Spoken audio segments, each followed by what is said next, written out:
Hello, welcome. I'm Gavin Ashendon. This is Catholic Unscripted.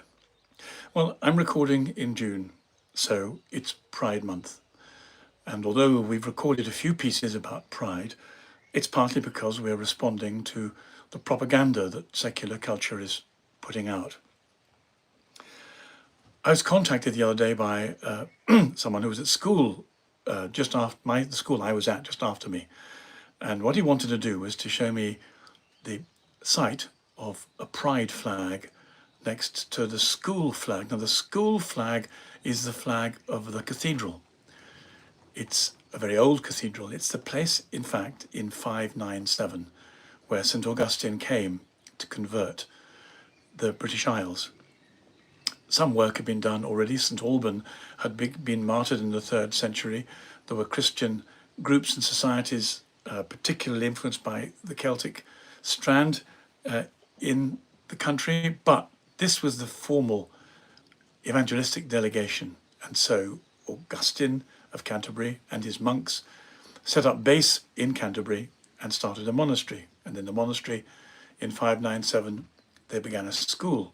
That school ran and runs to this day. In fact, it's often called the oldest continuous school in the world. 597 was a long time ago to start. The reason that matters is that it's built around Canterbury Cathedral, and you can't go to this school without being profoundly influenced by the fact of the cathedral. Every day you wake up, every day there it is. Not only are you on grounds that have been hallowed by prayer for 1,500 years, but you can't escape the impact of this extraordinary, reliquary, because all cathedrals are reliquaries of the Holy Sacrament. And it throws up questions. Why did they build this? What does this mean? Why does it touch my heart? Why is it so impressive? A teenager is bombarded by the sign language of this extraordinary place from morning till night. At age 16, I would sneak into the cloisters with a pipe and learn to smoke a pipe secretly with some friends, wrapped in blankets around our pajamas.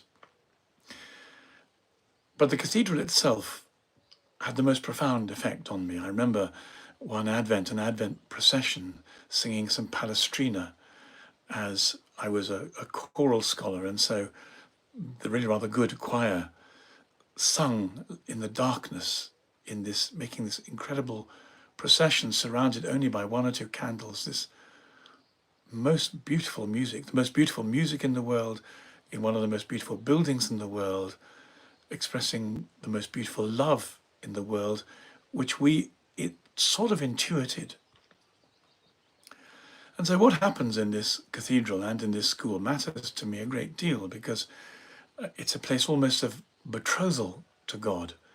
When I was a child, without knowing it, I wasn't particularly Christian at school. I decided I would spend 1 year acting as a Christian and 1 year acting as an atheist.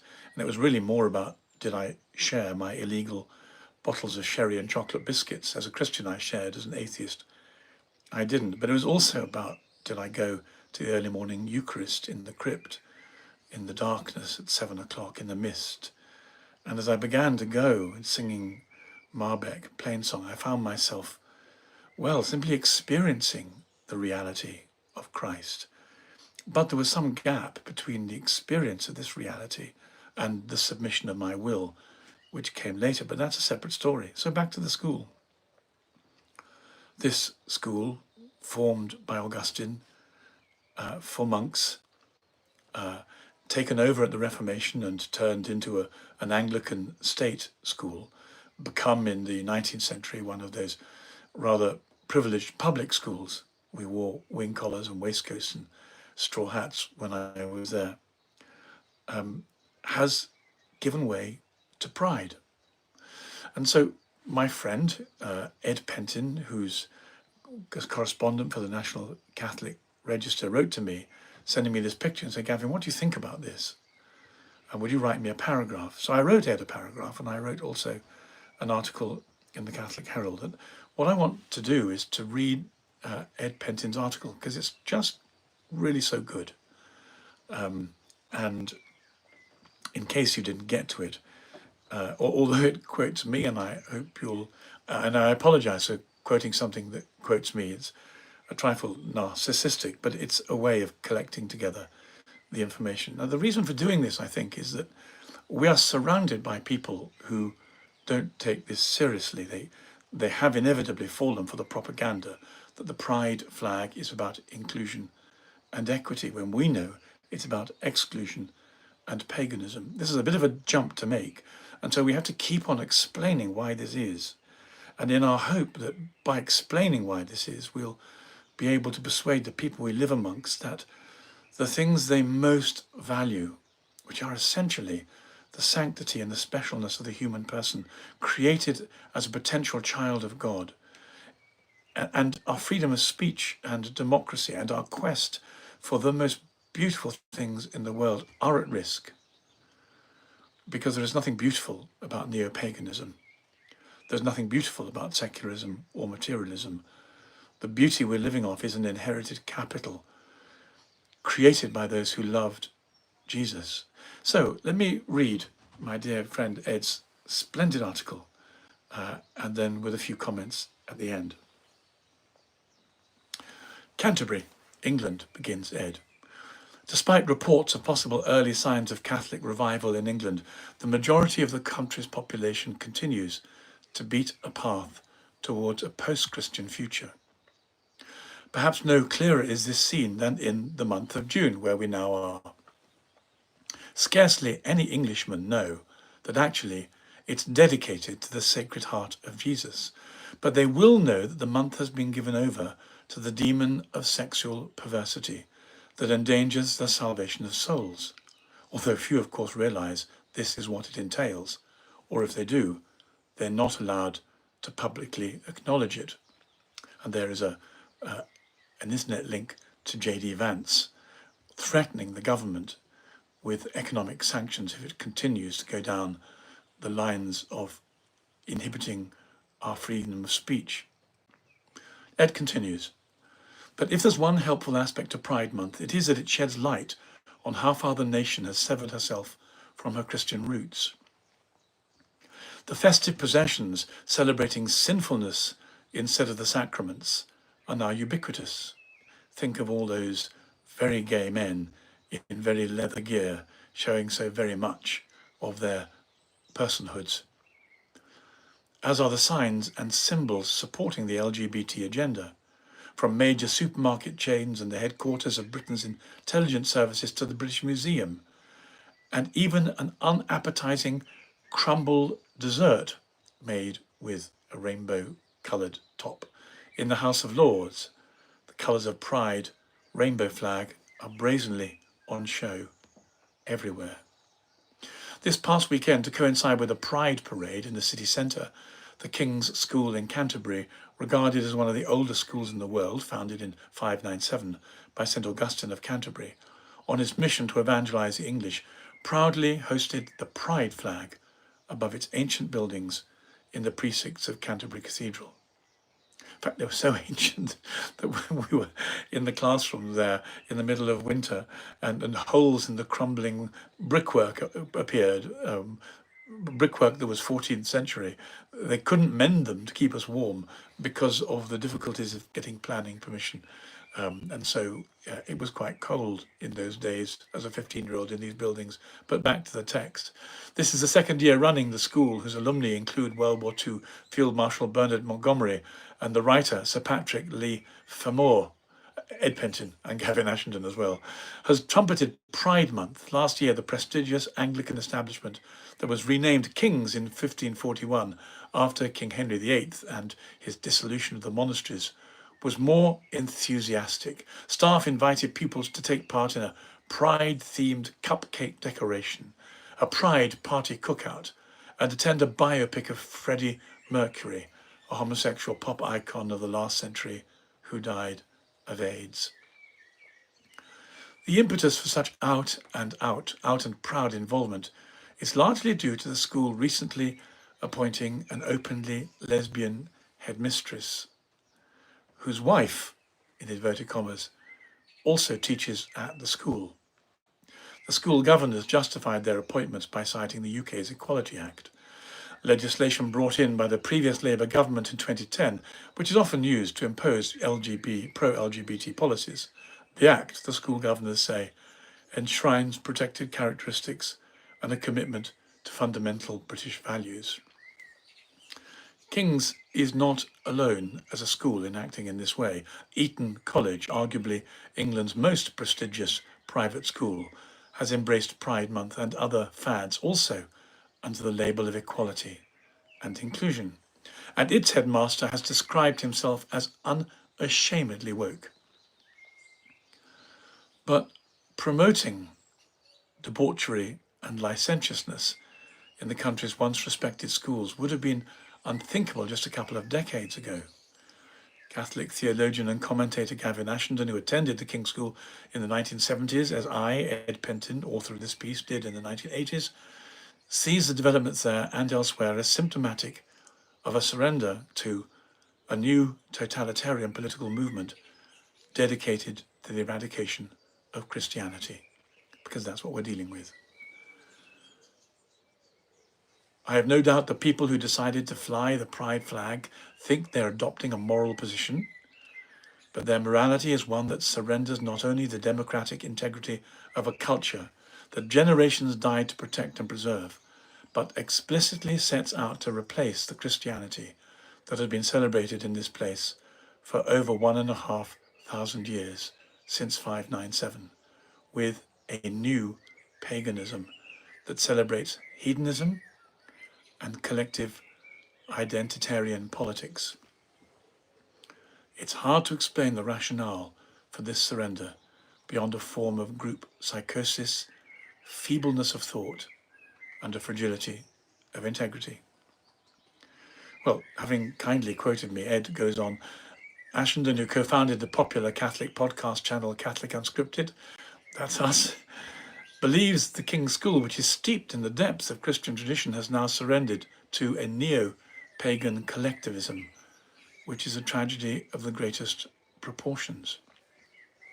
Ed continues. In promotion of Pride Month, its promotion of Pride Month follows a series of controversial raves in the naves in Canterbury Cathedral last year. You remember, we protested against them. We explained what blasphemy this was. Despite an outcry following the first such silent disco in February 2024, the Dean held a second one on August the 15th, the Feast of the Assumption. The discos were permitted and promoted by the Anglican Dean of the Cathedral, who, you won't be surprised to hear, is also openly homosexual, cohabiting with a male partner. What are the odds, really, of two such institutions side by side having such leadership? One, a headmistress. We used, of course, only to have headmasters, and the other, a dean. When the statistics are that the same-sex attracted population is something like 1.8 to 2.5% of the country. Something unrepresentative is taking place in this context. Canterbury Cathedral and the city itself, the seat of Catholic England until the Reformation, has, much like the country as a whole, been experiencing a visible decline, a deterioration linked to the country's rejection of its Christian roots that Pope St. John Paul II and Benedict XVI had tirelessly and prophetically warned us about. Even in his lifetime, writes Professor Alistair Phimister, an English Catholic theologian and historian, St. Augustine of Canterbury considered abandoning the incorrigible pagans of England to their fate. That's extraordinary, isn't it? Augustine found a paganism so deep-rooted spiritually in the culture that he often thought of giving up. Recalling the words of 2 Peter 3:7, that when Jesus comes again, he will judge the world not through a flood but with fire, Phimister observed that as an apostle of a seafaring nation, with a plentiful supply of rain, St. Augustine will have plenty of opportunity to reflect on the message of the rainbow that the next time God punishes the human race for their depravities, he'll use fire, not water. But there are still some signs of hope, continues Ed Pentin. Although still prevalent, he writes, the rainbow flags are fewer this year, as recently reported in the National Catholic Register and elsewhere. Signs of a quiet Catholic revival in this country are emerging. This week, the English Dominicans said they were experiencing a significant increase in the number of novices, so they're appealing for donations to pay for their formation. Quote, it will be our largest group of novices for a long time, certainly more than 30 years, the English Dominican father Thomas Crean said, noting it's in the nature of the church to grow and that it is when it shrinks we should look for reasons, he added. Perhaps in the contemporary the context of the contemporary British society, he says, we can see that such an increase in religious vocations is an illustration of St. Paul's principle where sin abounded, grace abounded more. Writing this week in the Catholic Herald, Ed quotes me saying, devotion to the Sacred Heart is the antidote to the campaign to reconstruct our society without God, adding that true love confronts disorder, forgiveness challenges rage, created purpose stands against collective coercion, and the call to heaven rebukes the engineered violence of enforced social compliance. Paganism fell once before at the feet of the Sacred Heart, rescuing our pagan ancestors from its unforgiving grasp, wrote Ashendon. If Catholics return to this most sacred of devotions, it will fall again. One of the reasons for becoming a Catholic from being an Anglican was because it became clear that in this most potent of spiritual struggles, demons against angels, the Holy Spirit against the devil, only the Catholic Church has the integrity, the foresight, the courage and the holiness to take a stand against this. Anglicanism has completely capitulated and even now promotes it. It's still, when one goes into Canterbury Cathedral and looks at the nave, you think with horror that instead of the Blessed Sacrament being there and everyone kneeling in reverence and adoration as they entered the holy space, instead they bring people in to twerk, dance and drink to the music of the most secular lyrics. As a way, they say, of through entertainment culture, making people familiar with the cathedral. But once again, it's the same old story. Either Christianity converts the world or the world converts it. And in this case, the Anglican establishment allowed the world to convert the cathedral. Well, it needs to be cleansed and rededicated. And one of the things that we can at least do is point out the spiritual dynamic that lies behind the promotion of Pride Month, the Pride flag. A very close friend of mine with whom I'm still in touch, a man called Jeff, we were teenagers together, shared studies, and have gone on talking together the whole of our lives. He became headmaster of a fairly famous Scottish school. When I sent Ed's article to him, said, I never allowed any of this pride flag silliness in my school. Well, good for him. And Jeff is a very well educated, very well formed and good man, and always been a very good friend. But I think he's wrong to call it silly. It isn't silly, it's sinister. It's profoundly sinister because behind this neo-pagan movement lies, first of all, a determination to eradicate Christianity. Firstly, by subverting it. And secondly, to remove from our country, our population, our communities, all access to the grace of the Bible, the Holy Sacraments, Our Lady, the saints, and the faith that converted this country. So here we are in June, resisting Pride Month and celebrating, in fact, the Sacred Heart, and telling as many people as we can why we're doing it. We have to reconvert our pagan country. We have to reconvert pagan Europe. Islam is doing its best to convert it. The neo-paganism that has been unleashed in the last 20 years is making enormous inroads. And the Catholic Church has to wake up and give itself to a process of evangelization, of witness, of love and service, and above all of telling the truth and telling people why it is that they are feeling so unwell. And when we look at the pilgrimage to Chartres and the great popularity of the Latin Mass, particularly amongst the young, we can see that the young have looked at society and have realized that something very corrupt is there and have found their way to the beauty, the holiness, the loveliness of the Catholic Church and the Latin Mass. To God be the glory. Amen.